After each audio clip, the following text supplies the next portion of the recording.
Bonjour à tous, c'est Christophe pour ma chaîne NeoProFX. Alors aujourd'hui, on se retrouve pour la vidéo de présentation de la artillerie Genius. Alors l'artillerie Genius, c'est la petite sœur de la artillerie Sidewinder X1. C'est une version 230 par 230 avec quelques petites différences. En fait, on va dire qu'il y a des petites différences au point de vue esthétique. Après, il y a quand même des petites choses que je trouve plus qualitatives. J'ai commencé déjà à la potasser. De toute façon, j'ai déjà imprimé avec la machine.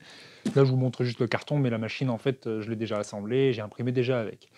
Là, c'est vraiment une vidéo pour vous donner franchement mon ressenti global sur cette machine-là. Le montage, il n'y aura pas grand-chose à faire quand vous allez la déballer. Vous allez avoir 4 vis à assembler. En fait, vous sortez la machine dedans, vous allez avoir le portique à poser sur le châssis, en fait, et puis directement mettre les 4 vis.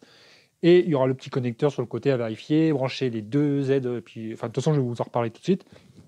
Franchement, la artillerie Genius, je remercie Artillerie en Chine qui me l'a envoyé. Ils m'ont contacté directement comme ça, par mail, et ils m'ont proposé de la tester. Alors franchement, j'ai été content de d'utiliser cette machine-là. J'ai été satisfait à 100%. Si je devais recommander une machine en 230 par 230 aujourd'hui à quelqu'un qui débute l'impression 3D, franchement, cette machine-là, je vous la recommande à 200%. Il n'y a pas de souci de ce côté-là, je vous la recommande. Il y aura quelques petites choses à regarder, je vais vous en parler tout de suite. Au niveau du plateau, de l'adhérence, c'est un plateau qui est un peu spécial, c'est un plateau ultra base, c'est des petits grains. C'est un plateau qui va soit adhérer, soit pas adhérer, si vous l'avez mal dégraissé, si vous n'avez pas nettoyé votre plateau correctement, si vous n'avez pas fait un calibrage correct non plus, vous allez avoir des petits soucis d'adhérence, c'est possible. Donc Artillerie Genius, on va en parler tout de suite. Voilà, donc l'artillerie Genius, quand vous allez la sortir du carton, vous allez faire l'assemblage, comme je vous ai dit, des 4 vis au niveau du portique. Vous allez avoir 4 vis qui vont se mettre par en dessous, et vous allez avoir les deux connecteurs des moteurs Z plus le end-stop qui est ici, qui vont être en fichier, et vous allez avoir un autre petit connecteur blanc ici. Ensuite, vous allez avoir un système que j'adore sur cette machine-là, contrairement à la X1. En fait, la X1, quand vous allez la recevoir, vous allez avoir ici la nappe en fichier. Sur la Genius, c'est directement un petit connecteur qui s'en fiche tout seul. Vous n'allez pas à vous embêter à enficher la nappe ici. Alors après, je crois qu'il faut assembler la nappe au niveau du X, mais je ne suis pas sûr. Je crois qu'elle était déjà... Non, je crois qu'en fait, elle a été collée sur le côté avec un scotch, et c'est à vous de l'enficher.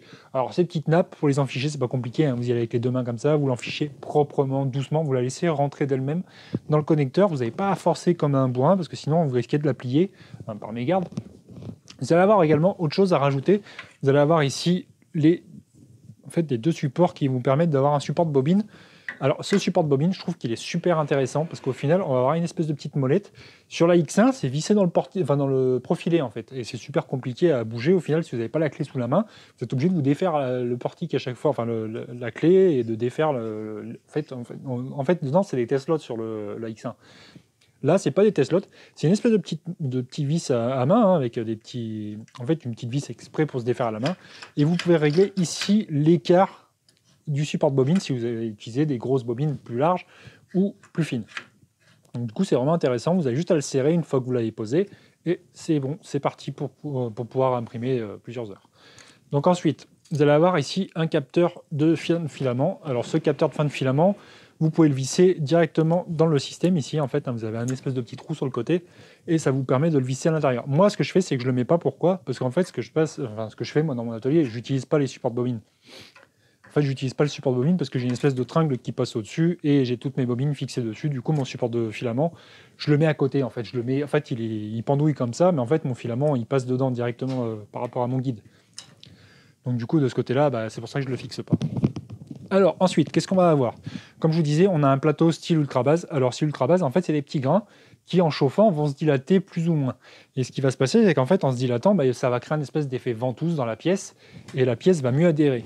Techniquement, l'ultra base, il faut bien le dégraisser. Il faut prendre de l'alcool isopropylique, pour une alcool ménager à 95, ou alors moi, ce que je fais, c'est que j'utilise beaucoup de bioéthanol à 96%. C'est super efficace, au final, je trouve. Ça marche bien sur les plaques de verre borosilicate et tout ça. Par contre, j'ai remarqué que le bioéthanol, quand j'utilise sur l'ultra base devient hyper adhérent, même si on ne met pas de lac. Franchement, ça colle super bien. Donc du coup, sur l'ultra base, je vous conseillerais quand même d'utiliser de l'alcool. Le bioéthanol, c'est bien pour nettoyer, mais après, vous repassez un petit coup d'alcool. Je trouve que l'alcool, il enlève tout ce qui est gras. Et le bioéthanol, c'est pas qu'il est gras, mais c'est qu'il a une espèce de texture. Et sur les plaques de verre borosilicate, vous mettez du bioéthanol, vous nettoyez à ça, vous pouvez imprimer de l'ABS direct dessus, sans lac. Ça colle super bien. C'est pareil sur ça si vous faites de l'ABS, justement. Et l'ABS, c'est possible sur cette machine-là. Parce qu'en fait, on a un plateau en 230 qui chauffe hyper vite. C'est comme sur la X1, sauf que là, comme il est plus petit, que c'est du 230, il chauffe encore plus vite. Et il y a une espèce de surface en dessous qui permet d'isoler le plateau. Et franchement, ça permet à la machine d'avoir un plateau qui, en 30 secondes, vous êtes déjà à 80 degrés si vous voulez. Franchement, vous pouvez pousser à 80 degrés si vous avez une bonne température dans l'atelier. Il chauffe super vite, ce qui fait que du coup, vous pouvez faire de l'ABS. Vous pouvez monter à 120 degrés sur celui-là. Il n'y a pas de souci de ce côté-là. Ça y monte à 120 degrés. Alors après, il y en a certains qui vont me dire « Ouais, mais dans la X1, tu avais parlé de la consommation qui était surélevée. » Comme je vous l'ai expliqué dans une autre vidéo, c'était un vlog, je vous en ai parlé. En fait, ce qui s'est passé, c'est que ma X1, elle avait un problème de piste. En fait, mon plateau, il avait un problème de piste et de problème de résistance. En fait, ce qui se passe, c'est qu'il consommait mais énormément. Et quand je vous ai dit qu'il consommait des pics, il ne faisait pas que des pics. Il y avait des moments où il montait à 350, voire 400 watts. Et ça, c'était pas pendant les pics, c'était pendant l'impression. Il y avait, enfin, franchement, je vous l'ai dit, le compteur sur la facture, je l'ai vu, ça a fait le yo-yo, mais c'était monstrueux. Et en fait, c'était le plateau qui avait un problème. Et en fait, Artillerie Chine, c'est eux qui m'ont envoyé la machine, justement. On a discuté, ils m'ont envoyé des valeurs. J'ai pris mon multimètre, j'ai testé les pistes. Et c'est là où j'ai vu que mon plateau sur la X1, il bombardait, il bombardait trop, en fait. Et la piste, en fait, elle avait un problème de résistance. Du coup, ce qui se passe, en fait, c'est qu'ils m'ont envoyé un plateau. Et la X1, bah, du coup, elle allait beaucoup mieux avec ça. Hein, je suis redescendu à des consommations raisonnables qui font que le plateau 220, justement, bah là, il a retrouvé tout son intérêt. Parce que là, j'avais un plateau de 220 qui bombardait un peu trop. Et je ne sais pas si vous vous souvenez, mais en fait, sur ma X1, j'avais l'alimentation qui sifflait énormément quand je l'ai reçue. Je pense que j'ai eu une machine qui avait eu un problème. Ça se trouve, en usine, là-bas, elle a été testée, elle a pris la foudre, ou je ne sais pas. Elle a eu un problème, de toute façon. C'est clair et net, elle avait eu un problème. Qui ont été réparés. Hein. L'alimentation, c'était Artillerie 3D Expert qui me l'avait envoyé. Et le plateau, bah, du coup, c'est Artillerie Chine qui me l'a envoyé parce que du coup, bah, ils ont pris le relais. On a discuté pas mal de temps. Et c'est eux qui m'ont envoyé la Genius. Voilà. Donc ensuite, la Genius, qu'est-ce qu'on va avoir? Après l'Ultra Base, comme je vous disais, donc on a un système de molette pour régler le plateau qui est super simple. On a un écran TFT de 3,2 pouces, hein, c'est du MKS. C'est l'ancien système MKS, par contre, c'est pas les plus récents, c'est-à-dire qu'on va avoir les anciens firmware MKS avec les espèces de tuiles colorées, hein, vous savez, rose, vert, tout ça. Vous pouvez rajouter des firmware, enfin vous pouvez mettre à jour le firmware si vous voulez rajouter des boutons de préchauffage, trucs comme ça. Mais ça c'est pour les utilisateurs plus avancés. Pour moi, la Genius, je vais quand même les utilisateurs avancés peuvent utiliser une Genius. Il n'y a pas de souci de ce côté-là. Mais ce que je vais avoir tendance à dire, c'est que cette machine-là, pour des débutants, c'est super. Vous pouvez commencer à imprimer avec cette machine-là. Si vous cherchez une 230 fiable, pas cher, je vous mettrai le lien dans la description. De toute façon, c'est un lien affilié. Par contre, c'est une boutique AliExpress. Parce qu'en fait, ils travaillent avec AliExpress. Et du coup, bah, la machine, elle est en général entre 220 et 240 € en vente flash. Entrepôt européen, ce qui fait que vous n'allez pas avoir de frais de douane et vous allez la recevoir super vite. Moi, ils m'ont passé la commande quand ils m'ont prévenu qu'ils faisaient partir la machine de l'entrepôt. Ils l'ont fait partir lundi. Le vendredi, elle était là. Elle était là. Franchement, en moins d'une semaine, je l'ai eu la machine. Et franchement, ça vaut le coup parce que c'est. Enfin, si on a besoin de travailler rapidement, on n'attend pas des machines qui mettent 10 ans à arriver. Là, si elles sont disponibles en entrepôt, franchement, vous l'avez dans pas longtemps, quoi. Donc du coup, quand vous allez sortir la machine du carton, comme je vous disais, là vous allez l'assembler, vous allez avoir un manuel. Alors le manuel, vous avez plusieurs langues dedans. Vous allez avoir du français, de l'anglais, enfin toutes les langues que vous avez besoin.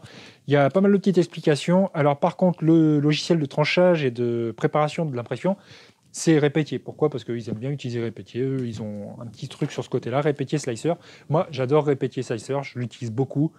Par contre, je l'utilise très peu pour des gros STL, genre quand j'imprime sur la T9 en 500, les STL, là par contre je les fais sur Cura. Pourquoi? Parce que en fait, Slicer est super long à trancher des fichiers complexes et longs. Ça, il découpe vraiment précisément, il fait un G-code bien organisé et tout, mais par contre il est long. Alors du coup, bah, quand vous faites un DOM R2D2 par exemple, bah, le trancheur, vous en avez pour 4 heures hein, sur Slicer, même avec un bon PC. Alors que Cura, il me le fait en même pas une minute. Par contre, l'impression, bah, la qualité, j'aime bien travailler avec Slicer parce qu'il travaille super propre, il a des belles pièces. Alors, leur profil, ils ont deux profils sur la clé USB que vous verrez dans le sachet. Vous avez une clé USB. Sur cette clé USB, vous allez avoir des profils prévus pour Slicer. Ils vous expliquent comment les rentrer à l'intérieur du logiciel dedans. C'est tout expliqué dans le manuel. Franchement, c'est bien fait. Si vous utilisez Slicer avec Repetier, franchement, vous ne serez pas déçus. Vous aurez des profils qui sont bien réglés, qui sont propres. Vous avez un profil normal et un profil Fine, qui s'appelle Fine, pour avoir une qualité d'impression en 0,15 je crois, ou en 0,2, je ne sais plus. Je crois que c'est du 0,15. Et vous avez des couches qui sont vraiment propres. Par contre, je trouve qu'au niveau vitesse de déplacement de la machine, à vide, hein, les déplacements à vide, quand le plateau passe d'un point à l'autre, sont réglés vachement vite. Et ce qui se passe, c'est que je trouve qu'on perd l'intérêt du TMC 2208. Pourquoi? Parce que quand elle bouge vite, on entend le Z. Par contre, quand ça fait un relevage de Z, le Z, on l'entend bien bouger. C'est pas un problème technique, hein, ça prime propre. Mais je trouve que c'est dommage parce qu'on peut le faire monter légèrement plus bas. Si vous travaillez avec la machine à côté de vous pendant la nuit, Par contre, vous n'allez pas avoir de problème de ce côté-là, niveau du bruit. Je trouve qu'elle est bien silencieuse. On a juste le petit ventilateur ici, cage d'écureuil, qui quand il se déclenche, il fait un peu de bruit. C'est un ventilateur. Mais franchement, la machine en elle-même, elle est super silencieuse. Quand elle démarre une impression, il faut regarder, hein, parce que si jamais vous avez démarré l'impression et que c'est en train de foirer, vous ne le saurez pas. Pourquoi? Parce qu'elle fait pas de bruit. Elle est tranquille, elle fait dans son coin. Elle est peinard. Franchement, entre elle et la X1, c'est pareil. Franchement, j'ai kiffé dès le départ quand je les ai utilisées. On est là, on se dit, ah ben oui, elle imprime en fait. Elle a déjà commencé à travailler, mais c'est juste qu'on l'entend pas. On l'entend pas et c'est super agréable comme machine pour ce côté-là. Parce que j'ai des machines en 230 qui font énormément de bruit. J'ai la D12 qui fait du bruit. Ventilation fait du bruit. J'ai la ENS2, hein, c'est la Tenlog, pareil, elles font énormément de bruit. Alors elle, par contre, elle a même pas de TMC 2208 sur la ENS2, elle est en 49,88, elle fout un bordel monstre. Par contre, elle imprime super propre. Mais bon, c'est... Enfin, moi qui suis dans un atelier dédié, j'ai pas de problème de ce côté-là, mais si jamais vous cherchez une machine silencieuse, la Genius, vous allez être content. Franchement, vous allez être super satisfait avec cette machine-là. Donc, comme je vous disais, ensuite, qu'est-ce que je vais trouver comme point super intéressant sur cette machine-là? C'est les câbles. Franchement, le câble management est propre. Les nappes, là, j'ai pas eu de problème depuis que je l'ai utilisé. J'aime bien les end-stop aussi, c'est des end-stop. Quand il va s'approcher, en fait, ça va pas toucher. C'est la plaque de métal qui va faire conducteur, en fait, hein, c'est inductif. Dès que ça va s'approcher, pouf, ça va détecter et du coup, ça touche pas le end-stop. Ce qui fait que du coup, on n'a pas un clic-clic et c'est régulier. Normalement, le captage, il est au même point et ça bouge pas et on n'a pas de petits problèmes de décalage ou quoi que ce soit. Ça, de ce côté-là, franchement, je trouve que c'est super bien. On n'a pas le clic du coup. Ça fait pas de bruit quand ça s'approche. On n'a pas de bruit, parce que ça ne va pas toucher, donc on n'a pas de bruit. On a vraiment une machine qui est bien étudiée pour ce côté-là. Ensuite, autre chose que j'adore sur cette machine-là, c'est le système de double Z. Alors on a un double Z, hein, on a deux moteurs Z, par contre c'est sur le même stepper, hein, c'est le même stepper qui pilote. Par contre on a une courroie de synchronisation, ce qui fait que même si on pousse sur le plateau d'un côté, enfin sur le portique, hein, le X, si on pousse d'un côté, on risque pas d'avoir un décalage. Pourquoi? Parce que si on pousse d'un côté, ça va quand même guider avec l'autre. Ça fait que du coup, nos Z, ils descendent en même temps et ils peuvent pas être décalés, à part si la courroie se mettait à patiner, mais de ce côté-là, on est bien, franchement, elle est bien tendue. Enfin, j'ai un petit peu de lâche, hein, vous voyez, c'est un petit peu, mais franchement, elle est bien tendue parce qu'en fait, il n'y en a pas on va dire, de dents qui sautent, c'est vraiment bien guidé. Franchement, de ce côté-là, on n'a pas de problème. Ensuite, le Z backlash, on n'a pas de backlash. Voilà, le bruit que vous entendez, c'est parce qu'en fait, ma plaque de verre dessous bouge, mais on n'a pas de backlash. Franchement, le système de Z est bien étudié. Ils ont mis une espèce de compression, en fait, une noix de compression en dessous. De ce côté-là, on est vraiment bien. Alors, le système d'excentrique, là, on a une espèce de plastique. Franchement, c'est tout du plastique, mais je trouve que de ce côté-là, j'étais super satisfait de la machine. Quand je l'ai reçu, le Chinois qui a bossé dessus, il a fait un super boulot. Les excentriques qui étaient déjà calibrés, j'avais pas de problème de calibrage d'excentrique. Si jamais vous la recevez que c'est un peu lâche, vous avez la clé de disque qui est fournie dedans, vous resserrez un tout petit peu. Mais franchement, j'ai pas de problème de ce côté-là. Tout était bien réglé. La machine, je l'ai juste assemblée, hein. Ça m'a pris quoi? Ça m'a pris 4 minutes, je crois. 4 minutes à assembler la machine. J'ai lancé le print qui était sur la clé USB, j'étais parti. Donc franchement, l'artillerie Genius, je suis super emballé. Ce que je vais faire, c'est que je vais la démarrer, je vais vous montrer l'écran. J'ai oublié de vous parler aussi également, on a un port USB et on a un port micro SD. Ça, c'est pareil. Franchement, les deux fonctionnent nickel. Alors, la clé USB, ce qu'il faut faire, c'est qu'il faut bien penser à mettre des G-codes propres. Il faut bien formater vos clés USB aussi. Si jamais vous avez des clés USB qui sont défectueuses ou qui ont des petits problèmes ou quoi que ce soit, il est possible que le logiciel en lui-même, MKS, des fois, il perde un peu les pédales. Ça arrive pas trop avec des cartes SD, et encore, ça peut arriver avec des cartes SD qui sont mal formatées également. N'oubliez pas que quand vous faites un G-code que vous transférez sur la clé USB ou la carte SD, n'oubliez pas de faire éjecter, de demander à Windows d'éjecter la clé. Parce que si jamais il n'a pas fini son travail et que vous demandez d'éjecter, il va vous dire pas possible d'éjecter, le travail est encore en cours. Le fichier G-code est encore en train de se copier. Parce qu'en fait, les clés USB, ou même les cartes SD, quand elles sont copiées, le fichier, Windows va balancer une information pour réactualiser tout ça, pour dire c'est bon, on peut éjecter, c'est bon. Si jamais vous retirez la clé USB alors que c'est pas fini encore d'actualiser, vous croyez que ça a fini, parce que des clés USB, des fois vous en avez avec des petites LED qui clignotent. Si jamais ça clignote encore, ne tirez pas la clé USB, c'est en train de travailler dessus et ça n'a pas fini. Parce que ça, des fois, ça arrive beaucoup et je l'avais souvent aussi le problème quand les gens ils faisaient de l'informatique et que j'en faisais aussi également, que j'avais ma boutique.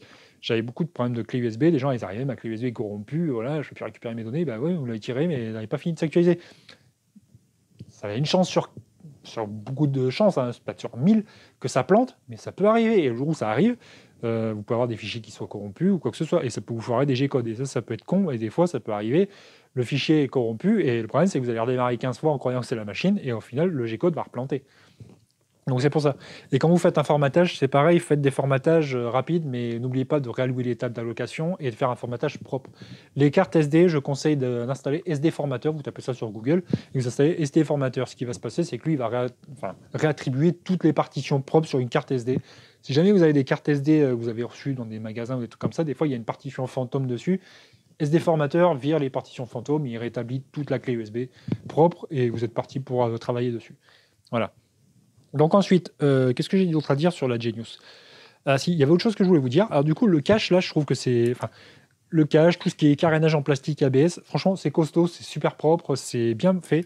Et je trouve que de ce côté-là, la machine est plus qualitative que la X1, parce que la X1 n'avait pas de cache ici, il fallait l'imprimer, il y en avait sur Thingiverse. Je trouve qu'elle est plus propre, franchement, pour ce côté-là. Alors là, c'est pas une poignée, hein, mais vous pouvez quand même l'attraper par le portique, mais mettez quand même une main dessous si vous la soulevez, ça vous permet de rétablir les masses et de porter quelque chose. Moi, je vous conseillerais peut-être plus de la porter comme ça, en fait. Ça serait plus intéressant et ça éviterait d'esquinter le plastique au-dessus, si jamais vous l'échappez ou quoi que ce soit. Voilà. Alors, ensuite, l'extrudeur. J'ai oublié de vous en parler. En fait, la petite pochette, comme vous allez la recevoir, en fait, vous allez avoir une buse de rechange. Vous avez une nappe également, quelques petits outils, hein, des clés BTR pour serrer tous les connecteurs. Alors, par contre, moi, la mienne, elle avait la fermeture éclair qui était esquintée, là. Du coup, elle ne s'ouvre pas très très bien. Alors, du coup, vous avez une nappe. Vous avez quelques outils avec des roues de rechange. Et ce que j'aime bien, c'est qu'on a une buse de rechange. Et ça, franchement, c'est cool parce que c'est des buses Volcano. Et les buses Volcano, bah, si vous prenez des officiels, bon, ça, c'est pas donné. Si vous prenez les versions chinoises, bah, bon, si vous attendez 3 à 4 semaines pour recevoir une buse, là, vous en avez une de rechange si vous avez besoin de travailler rapidement. C'est des buses de 0,4. C'est assez agréable pour travailler, les bus de 0,4 sur une Volcano. Alors, j'ai voulu vous préciser, on a un extrudeur ici type Titan. C'est un clone Titan en direct drive, du coup, hein, on a directement le filament qui est aspiré dedans. Ça, pour du filament flexible, c'est super intéressant. On a une petite molette à l'arrière qui permet de régler justement l'appui. Si jamais on est réglé trop fort ou pas assez fort, le PLA ou même l'autre matériau, hein, si vous faites du PETG, du TPU, des fois, certains TPU, si vous les serrez trop, ça les bouffe. Ou si c'est pas serré assez, ça glisse.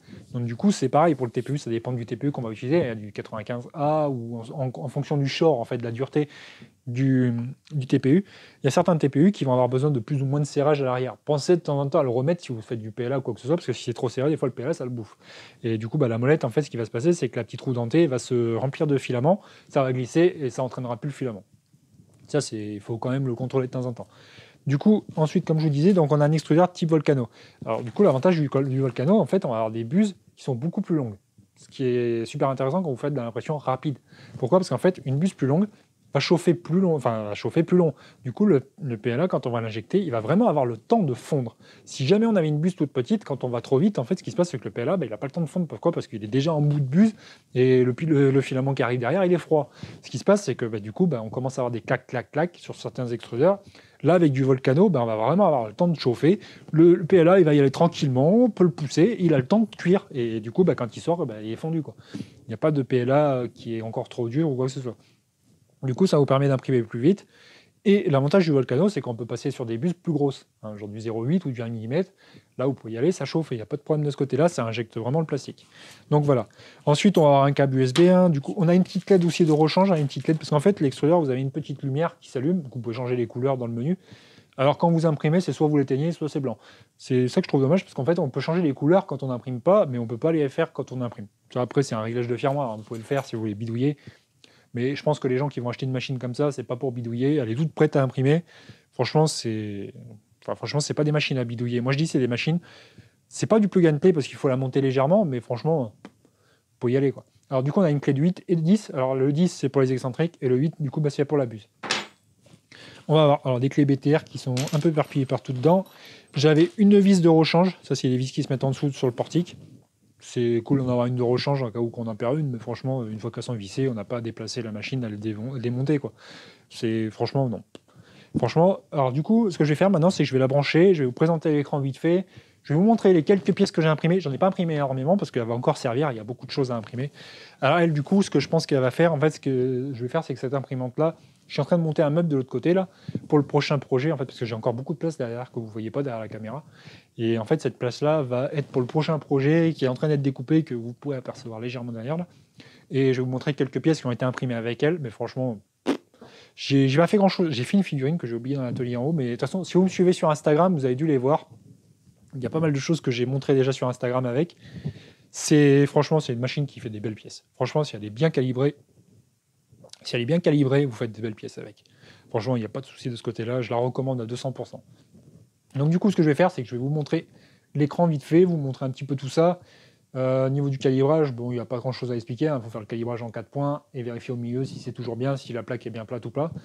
Le calibrage, n'oubliez pas de le faire à chaud, parce que si jamais vous avez encore un peu de PLA au niveau de la buse, ça vous crée une espèce de petite pique, et en général, cette pique-là, bah, ça vous fait un défaut de level en fait.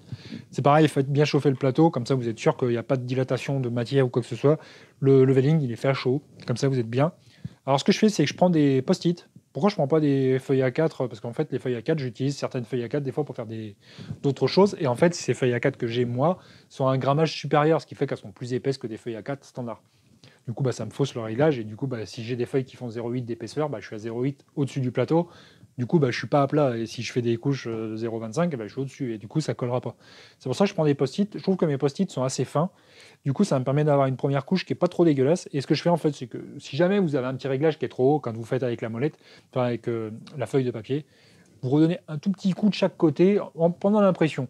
Normalement, avec les capteurs magnétiques de cette machine-là, enfin les capteurs inductifs, vous n'avez pas de problème de ce côté-là. Normalement, ça ne touche plus, c'est calibré, normalement, ça ne bouge pas. Ça bouge pas. Ou alors, si jamais ça bouge, vous refaites de temps en temps un petit peu un calibrage. Mais franchement... Alors, c'est super important d'avoir un bon calibrage sur du ultra basse, parce que si vous êtes trop bas, vous allez galérer à décoller la pièce, et franchement, bonne chance après. Allez, on allume la bécane. Donc, on a le bip. Alors, par contre, le bip, il est super fort. Ça, c'est parce qu'en fait, sur le buzzer en dessous, il y a un scotch, normalement, de base qui a été enlevé. Mais du coup, après, le scotch, sinon, vous démontez en dessous la plaque et vous avez le buzzer, vous mettez un scotch assez épais, le bip sera moins fort. Donc là, vous pouvez l'entendre. Je ne sais pas si vous l'entendrez sur la caméra, mais franchement, déjà, le seul ventilateur qui fait du bruit, c'est le ventilateur de l'alimentation et on l'entend presque pas. Donc ce qu'on va faire, c'est qu'on va la mettre en chauffe. Ça va être pas mal, déjà, ça va me permettre de réchauffer un peu les mains parce que dans l'atelier, il fait froid. Vous pouvez voir qu'ici, il fait 7 degrés. Franchement, je me caille un peu, mais bon. J'ai un meilleur plan de travail pour pouvoir bosser avec vous. Donc du coup, là, vous voyez qu'ici, on a close Wi-Fi, mais on n'a pas de Wi-Fi. En fait, tout simplement parce qu'en fait, sur l'écran, il y a une puce Wi-Fi qui n'est pas installée. Et ça, c'est exactement pareil que sur la, sur la X1.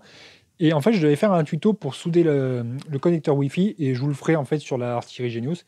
Comme ça, la modification que je devais faire sur la X1, ça sera exactement la même. Vous pourrez le faire aussi. Parce qu'en fait, il nous donne une IP et tout ça, mais en fait, on n'a pas de Wi-Fi. On n'a pas de Wi-Fi. Vous pouvez voir que là, il ne se connectera jamais. En fait, on n'a pas de connecteur Wi-Fi à l'intérieur. Ça, je trouve ça dommage par contre. Donc du coup, ce qu'on va faire, c'est qu'on va la mettre à chauffer. On va aller dans Tools. On va faire Hit. Alors, ce que je vais faire, c'est que je vais faire chauffer l'extrudeur également. Ça permettra de montrer un petit peu pour le leveling. On monte à 190. Et le plateau, on va faire... Je vais le mettre à 80, le plateau. Comme ça, vous allez voir s'il chauffe vite ou pas. Donc, on revient ici. Tac, ça va prendre les paramètres en compte. Hop, c'est parti. Donc l'extrudeur, il est déjà à 40. Ça va assez vite. Le plateau, vous pouvez voir déjà 12 degrés là. On va voir s'il met longtemps à monter. Je vous le laisse en temps réel, comme ça vous n'avez pas de coupure, vous pouvez voir si ça monte ou pas. Je vais le laisser faire, parce que si je bouge, on va pas le voir bouger. Pendant ce temps-là, je vais vous parler de quelques petites choses. Alors du coup, comme je vous disais, donc du coup pour les molettes, ça va pas être compliqué à régler. On va pas avoir grand-chose à vérifier. Alors c'est pareil pour la petite nappe, pensez à bien vérifier qu'elle est bien connectée, que vous n'avez pas de problème au niveau de la lecture des informations et que tout est OK. Je vais vous faire quand même un petit home vite fait. Tant que c'est en train de faire ça, je vais faire... Non, je vais faire dans home. Vous allez dans home, là vous faites home. Vous voyez, franchement, le volume, on l'entend même pas. On l'entend même pas. Franchement, c'est une machine qui est super silencieuse, qui est super agréable à bosser. Moi, j'adore franchement bosser avec. Ouais, on est déjà à 45 degrés et il faisait froid. Du coup, ce que je vais faire, c'est que je vais faire quand même monter un peu les axes. Bon, là, on entend le bruit du Z, mais franchement, c'est... Si je fais le X, franchement, on les entend pas. Plateau, c'est pareil, on les entend pas. Quand ça travaille, les deux axes, là, on les entend pas du tout. Le Z, on l'entend un peu quand il monte vite, comme ça. Si jamais vous faites du Z Hope, quand vous imprimez, en fait, vous allez l'entendre un petit peu. Si on fait un Z Hope à 1 mm, c'est pas énorme. Par contre, ce que vous risquez d'entendre, c'est la molette de l'extrudeur. Elle, vous risquez de l'entendre un petit peu. Donc, on va faire un petit tour dans toutes les options. Alors, vous pouvez voir que là, ma LED, elle est éteinte. On est à combien? On est à 70 degrés déjà. Franchement, je me réchauffe les mains, par contre, j'en profite un peu. Normalement, ça, il faut pas le faire, parce que le plateau, il y a de la graisse sur les mains. Mais franchement, ouais, ça fait du bien. Ça réchauffe un peu les mains, là. Ça fait du bien. Bref, donc je disais, donc là, on va avoir toutes les informations. Donc, continue, ça, c'est quand on a une impression qui a foiré. À boot, on va avoir ici les informations avec la version du firmware 1.5. Wi-Fi, ben, il n'y en a pas. Vous voyez, type Sidewinder, par contre, je ne sais pas ce qu'ils ont branlé les gars, mais Sidewinder, non, c'est une Genius là, donc c'est pas grave. Ils ont mis le même firmware que la Genius, enfin la Sidewinder X1, sauf qu'ils ont oublié de changer le nom, je pense. Donc fan, on va le mettre à fond pour voir le bruit que ça fait. Mais franchement, vous voyez, c'est pas, franchement, c'est pas indestructible comme bruit, c'est pas le truc qui va vous gêner. Franchement, c'est viable. Franchement, c'est viable. Là, tout est allumé, hein. Tous les ventilateurs sont allumés. Franchement, c'est super intéressant. Donc j'ai éteint. Donc le moteur off. N'oubliez pas de faire un moteur off si vous voulez bouger les axes à la main comme ça. Parce que si jamais il n'est pas désactivé, en fait, vous ne pourrez pas le bouger. Donc file. Bon là, en fait, dans file, vous allez pouvoir sélectionner soit sur USB, soit micro SD. Si vous mettez sur micro SD, ça liera la carte micro SD quand vous avez sélectionné les fichiers. Si vous mettez en USB, n'oubliez pas de cocher USB pour aller sélectionner vos fichiers. Donc ensuite, on va revenir en arrière, on va aller dans Tools, et là je vais vous montrer un petit truc. Alors c'était dans More. Là en fait, vous voyez dans More, vous avez déjà des boutons qui sont préparés. Il reste 2 cases de disponibles là si vous jamais vous programmez d'autres boutons. Mais franchement, il y a tout qui va très bien sur cette machine-là. Après, le Bell Touch, tout ça, ceux qui veulent en rajouter, franchement, je vois pas trop d'intérêt vu que la machine, le plateau est petit et moi, j'en ai pas eu besoin, franchement. Donc là, du coup, on est sur le noir, hein, c'est pour ça qu'il n'y a pas de lumière. Là, on met blanc. Vous pouvez voir qu'on peut mettre du bleu, on peut mettre du rouge et on peut mettre du vert. Sauf que quand vous imprimez, comme je vous disais, on n'a que le noir et le blanc disponibles. Donc après, bon, bah, tant pis. C'est juste la couleur à l'arrêt, en fait. Hein. Si vous voulez mettre une couleur rouge pour dire que là, par exemple, on a fini d'imprimer, on s'en sert pas, bah, c'est rouge, quoi. Donc après le level, là en fait, vous allez voir les petits boutons pour faire le calibrage. Donc comme je vous disais, hein, elle va faire un home et ensuite à venir se placer pour faire les 4 points. Là pour faire les 4 points, vous prenez un post-it et vous faites votre réglage. Alors le but du réglage, je prends un petit post-it. Hein. Donc là ce que je fais, c'est que je vais refaire un point. Voilà comme ça. Ah bah vous voyez, là, je suis déréglé par contre. On tourne légèrement la molette comme ça. Vous voyez, vous tournez dans ce sens hein, pour monter le plateau et vous montez comme ça. Enfin, là, si vous l'allez par là, en fait, ça fait descendre. Et si vous desserrez comme ça, le plateau monte. Là, vous voyez, il faut que ça accroche légèrement. Dès que ça gratte un tout petit peu, c'est OK. Vous faites pareil sur les 4 points. Et ensuite, vous allez venir vérifier. Alors, je vais remonter. C'est le temps de passer la feuille. Là, vous voyez, je suis déréglé, par exemple. Là, ça va. Bon, en fait, j'étais pas déréglé tant que ça. Hein. On touchait la feuille, mais... Bon, ça a bougé un peu. Ça a bougé un tout petit peu. Là, c'est bien. Bon, en fait, j'ai cliqué avec mon, mon coin de doigt. Là. On va le relever, tant que je puisse passer le papier. Là. Là, après, on fait un point central et puis on regarde. Ouais, ça frotte. Ça frotte, donc ça veut dire que c'est OK. Donc ça veut dire que les 5 points sont OK. J'ai de la chance d'avoir un plateau qui est plat. Donc voilà, c'est cool. C'est cool. Donc mauve hein, pour bouger. Vous avez ici, et après vous avez Change. Alors extrude, c'est quand vous avez votre extrudeur qui est déjà tout prêt, vous pouvez extruder du filament, vous pouvez sélectionner la vitesse, ici slow, normal ou fast. Fast, sur certaines machines, c'est pas possible de le faire. Là, avec un extrudeur Volcano, vous pouvez faire du fast. Sur certaines machines, quand vous faites du fast, ça claque direct. Pourquoi? Parce qu'il n'a pas le temps de chauffer. Du coup, vous pouvez faire du 1 mm, 10 mm, 1 mm, tout ça pour pouvoir bouger. L'extrudeur 1, bah, ici on n'a qu'un seul extrudeur, donc on ne peut pas sélectionner un ou deux. Voilà. Donc on va faire back. Et ici, change. En fait, c'est exactement la même chose, sauf que ici, c'est juste, on n'a pas de vitesse et de sélection possible pour la longueur. En fait, c'est soit vous rentrez du filament, soit vous le sortez. Ça, c'est en général, c'est pour extraire du filament. Vous voyez, si je le déclenche, voilà, du coup, il est en train de rechauffer à 200 parce qu'en fait, c'est sa vitesse c'est sa température par défaut de 200 degrés. Là, comme il était à 190, bah, il envoie quand même à 200. Là, on arrive bientôt à 200. Bon, il caille, hein, je vous ai dit qu'il caillait. Donc, du coup, confirme, OK. Et hop, c'est parti. Voilà. Bon, après, il y avait que ça comme fil, hein, parce que j'ai coupé le morceau. Mais franchement, voilà. Donc, du coup, bah, maintenant, ce que je vais faire, c'est vous présenter les objets que j'ai imprimés avec et puis vous donner mon ressenti. Voilà, donc vous pouvez voir, bon, j'ai pas imprimé grand chose pour l'instant. En fait, j'ai imprimé d'autres trucs, mais c'était des jouets pour ma fille. Et le problème, c'est qu'elle les a déjà embarqués. Donc, du coup, j'ai pas grand chose à vous montrer. Les jouets, vous pouvez voir sur Instagram, hein, il y a des petites tortues que j'avais imprimées. Il y avait une tortue rouge qui a été imprimée avec. Il y avait une petite figurine, pas de patrouille, je crois que ça s'appelle. Parce qu'elle a pas mal de petits trucs qu'elle aime bien. Alors, après, j'ai imprimé ça. Pour ceux qui savent déjà de quoi il s'agit, parce qu'ils me suivent sur Instagram, hein, Enfin voilà quoi. Sinon je vous en dis pas plus sur YouTube. Pour l'instant c'est voilà quoi. Hein, c'est pas un projet secret, hein, c'est juste que voilà, j'ai pas envie d'en parler tout de suite. Je vous le présenterai au fur et à mesure, il va y avoir des épisodes et tout ça, je vais vous présenter tout ça. Voilà. Donc après, niveau qualité, franchement, vous pouvez voir que c'est quand même assez propre. Hein. J'ai pas beaucoup de défauts, j'ai des petits défauts de ghosting, mais c'est parce qu'en fait, j'ai bombardé là. J'ai bombardé et surtout, j'ai mis une vitesse d'impression, alors j'étais à 70 mm par seconde et les hauteurs de couche, c'est du 0,30. Hein. C'est du 0,3. C'est du 0,3 et c'est du PLA. Hein. C'est du PLA par contre, ça c'est du PLA. Par contre, c'est super costaud, vous pouvez y aller, c'est costaud comme pièce, c'est propre. Alors, ce que j'aime bien avec l'Ultra Bass, c'est que ça vous donne une espèce de surface un peu granuleuse, c'est sympa comme texture dessous. C'est vraiment intéressant. C'est une belle texture. C'est une belle texture. Je veux dire, ça reste lisse. Hein. C'est pas comme une plaque de verre où c'est vraiment brillant, par contre, style miroir. Mais ça reste propre. Franchement, ça reste propre. Vous avez une belle texture ici. Vous pouvez voir une belle texture. Bon, après, il y a mon bois là qui fait un peu de saleté, qui fait un peu de poussière. Mais franchement, c'est propre. C'est propre. Ça fait des belles pièces. C'est costaud. C'est vraiment costaud comme pièce. Là, vous pouvez voir ici l'emplacement pour un moteur, l'emplacement pour un roulement. J'ai ces deux pièces là également qui ont été imprimées dessus. Bon, là, il faut que je les nettoie encore. Il y a encore un peu de. J'avais mis de la laque au départ. Là, on peut voir un peu plus la surface quand elle est nettoyée. Ça brille pas. Voilà. J'ai pas fait grand chose. Pourquoi? Parce que je vais faire d'autres pièces encore. Hein. Je vais faire quand même beaucoup de choses avec elle. Parce que franchement, c'est une machine qui est super efficace. Je l'ai pas reçue il y a longtemps, donc c'est pour ça que j'ai pas fait grand chose encore. Mais je voulais pas vous faire 36 parties. Cette fois, je préfère vous faire une vidéo concrète. Voilà, donc c'est l'heure de la conclusion. Alors, Artillery Genius, pour moi, si je devais donner une note sur 5, ça serait 5. Franchement, 4,8, juste parce que le plateau, il n'est pas amovible. C'est juste ça le petit... Moi, le petit point que... C'est même pas négatif, c'est juste un petit point que j'aurais préféré, en fait, ce serait un plateau amovible, c'est-à-dire un plateau que je puisse retirer.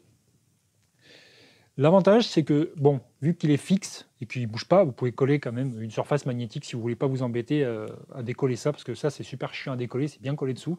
Ce que vous pouvez faire, c'est coller une surface magnétique et vous pouvez mettre un Zflex par-dessus. Ça vous fera peut-être une surépaisseur, mais au final, on n'a pas une épaisseur non plus monstre. Hein. Vous aurez peut-être 3 mm de perdu à cause d'un Zflex. Mais franchement, ça vous permettra d'avoir une surface facile à défaire et à décoller, hein, si vous jamais voulez la plier ou quoi que ce soit. Vous pouvez également coller un PEI là-dessus ou coller un Bultac ou quoi que ce soit. Mais l'avantage d'avoir une surface amovible, c'est que vous pouvez la déplacer, quoi. Alors que là, en fait, elle est collée dessus. Et le problème, c'est que quand elle sera bien abîmée, pour la décoller, bonne chance, quoi. Il faudra bien se faire chier à décoller ça, quoi. Parce que c'est vraiment bien collé, franchement. Après, de ce côté-là, bon, il n'y a pas de souci de ce côté. C'est quand même une machine qui est efficace, qui est rapide, qui permet d'imprimer n'importe quel matériau. Vous pouvez passer de l'ABS, le plateau il monte à 120 degrés sans souci. Vous avez vu que pour monter à 80, il a été très rapide. Au niveau de l'écran, c'est simple, c'est basique, mais on a vraiment tout ce qu'on a besoin.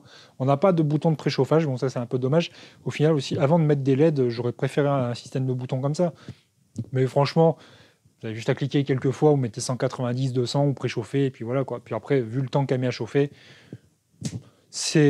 franchement, c'est du petit chipotage que je vous rajoute, quoi, mais c'est pas grand chose. Franchement, pour moi, la machine, elle est parfaite. Elle est parfaite. Franchement, elle est parfaite. Elle est bien finie. Ça fait propre. Même dans un salon, ça ferait classe. Elle est silencieuse. Niveau impression, vous pouvez la mettre dans une chambre. C'est pas non plus le truc avec lequel vous allez dormir. Mais je veux dire, franchement, elle vous dérangera pas. Franchement, elle vous dérangera pas par rapport à certaines bécanes que j'ai. Vous pouvez y aller. Donc, franchement, si vous cherchez une imprimante en 230 par 230 par 250 de haut, Artillery Genius, c'est approuvé pour moi. Franchement, NeoProdFX, là, j'approuve. Donc, voilà. Je vais vous faire une petite conclusion personnelle, maintenant pas forcément de la machine, mais petite conclusion, enfin je veux dire, je vais vous parler un petit peu de tout ce qui se passe actuellement. Vous pouvez voir que là j'ai mon cadre qui a un petit peu changé, tout simplement parce que là-haut, j'ai de la place, mais c'est pas non plus exceptionnel pour pouvoir travailler. Là je suis bien, j'ai pas de bruit environnant ni quoi que ce soit, je peux travailler. J'ai fait une espèce de petite table ici, un îlot central, sur lequel je vais pouvoir manipuler pas mal de choses. Je peux déballer mes cartons, je peux monter les machines là-dessus. Il y aura des machines où il y aura du montage sûrement à faire, je ferai plus de montage. Là, c'est vraiment une machine, j'ai pas envie de la démonter. Le carénage dessous, je l'ai pas ouvert parce que c'est garanti. Voilà, c'est...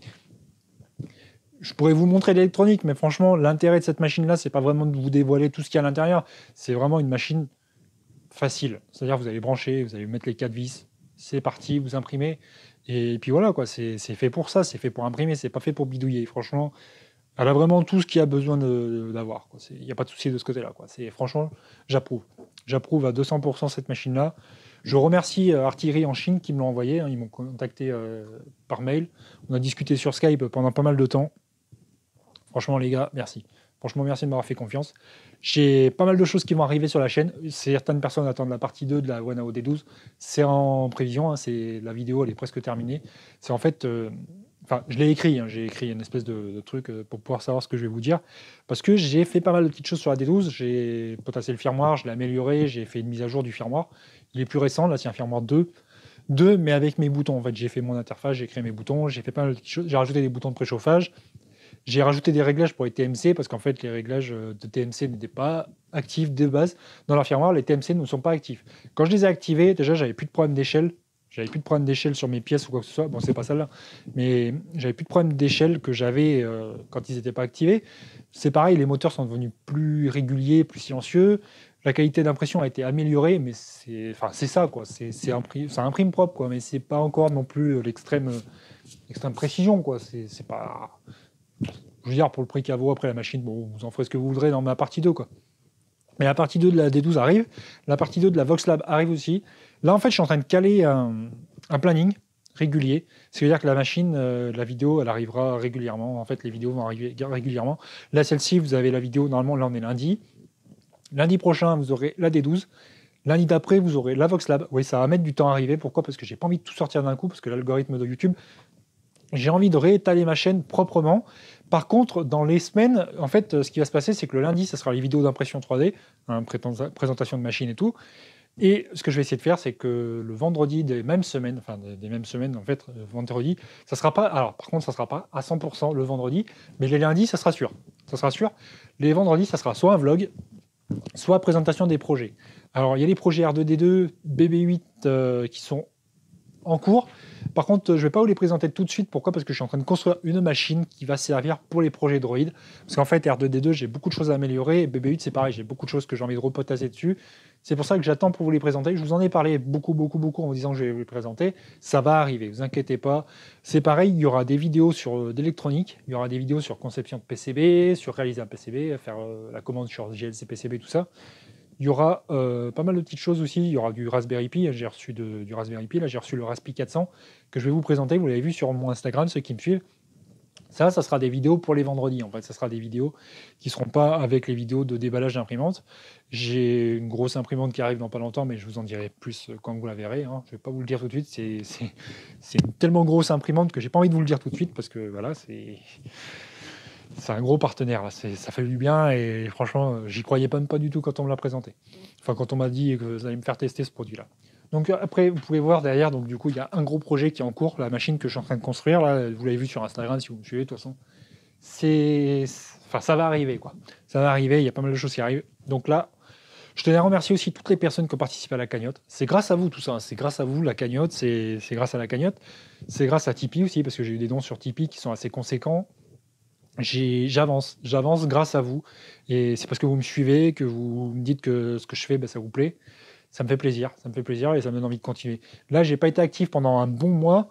J'ai pas fait de vlog ni quoi que ce soit, mais c'est parce qu'en fait, j'ai rangé tout ce merdier. J'ai pas fini encore. Il y a encore pas mal de choses à ranger de l'autre côté. En fait, là, il y a encore de la place, hein, de l'autre côté que vous voyez pas. Il y a encore de la place. Il y a encore de la place. Je suis en train de mettre des tables, des étagères comme ça. Mais pas le haut en fait de l'étagère, juste le bas. Et en fait, je suis en train de faire une espèce de plan de travail là-bas. Il y aura une place réservée pour la grosse machine que je suis en train de construire. Là. Enfin, il y a du taf qui arrive et il y a du contenu qui arrive. Et ça, vous inquiétez pas, il y en a pas mal qui va arriver. Et maintenant que j'ai Internet qui fonctionne, parce qu'en fait, j'ai changé d'abonnement Internet là. Et en fait, ils ont installé des répartiteurs 4G. Du coup, maintenant, j'ai une box 4G qui bombarde plus de débit. Et du coup, je pourrais faire du live. Et ça, je vous l'ai promis, il va y avoir du live. Il va y avoir du tuto Marlin, il va y avoir du tuto firmware, il va y avoir du tuto réglage, slicer, tout ça. Ça arrive. Et là, c'est plus des promesses, c'est du concret qui arrive. Donc voilà. Parce qu'il y a des personnes qui m'ont dit, tu parles de choses, mais tu les présentes pas. Ça va arriver, les gars, ne vous inquiétez pas. C'est juste que moi, voilà, j'ai une vie, j'ai une femme, j'ai une fille. On a amélioré pas mal de choses de notre côté. Moi, je fais ce que je peux parce que je suis handicapé, comme vous le savez. J'ai une tumeur, elle ne choisit pas mes journées non plus. Ça, malheureusement, c'est comme ça. Voilà. Donc du coup, les vidéos là, vont sortir le lundi sur les imprimantes 3D. J'espère que ça vous plaira. Et je continuerai à faire ce que je fais à ma façon. Voilà. Mes vidéos sont longues, Mais bon, voilà. Donc, à bientôt sur ma chaîne YouTube. Et n'oubliez pas, hein, likez, partagez et abonnez-vous si vous n'êtes pas abonné, parce que franchement, c'est important. Moi, ça me fait du vue, enfin, ça me fait de la vue, ça me fait répertorier un peu mieux sur YouTube. Et au final, bah, ça me permet aussi d'avoir des marques qui me contactent et qui croient en moi, parce qu'au final, bah, maintenant, je suis ancré là-dedans et vu que je peux faire plus que ça dans ma vie, maintenant, bah, j'avance, quoi. Puis je suis un maker, donc j'ai pas mal de projets qui arrivent. Ne vous inquiétez pas, les droïdes, R2D2, ça va vous plaire. Donc voilà. À bientôt. Salut!